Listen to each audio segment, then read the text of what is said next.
আসসালামু আলাইকুম দর্শক, আজকে ভিডিওটা শুধুমাত্র কবুতর লাভারদের জন্য। দেখছেন অনেকগুলো কবুতর। এটা কিন্তু বাংলাদেশ নয়, এটা মধ্যপ্রাচ্যের একটি দেশ, এটি কাতারে এখানে একটি শপিং মল আছে। এই শপিং মলের পাশে অনেকগুলো কবুতর সবসময় ভিড় করে।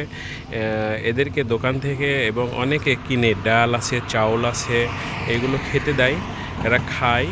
এবং এখানে পানি দেওয়ার ব্যবস্থা আছে, পানিও কিন্তু এখানে খায় তারা। আর বাংলাদেশের মতো এইগুলো কবুতরকে আমরা যে পালি বাড়িতে পুষি এইরকম কিন্তু না, এগুলো সব উন্মুক্ত। এরা নিজের ইচ্ছা মতো যেখানে যেভাবে থাকে বাসা করে। এই দেশে কবুতরের মাংস এবং কবুতর কেউ খায় না বলতে এরা ভালোবাসে কবুতর। মধ্যপ্রাচ্যের দেশগুলো, বিশেষ করে কাতারে আছি আমি, কাতারের কথা বলতে পারি।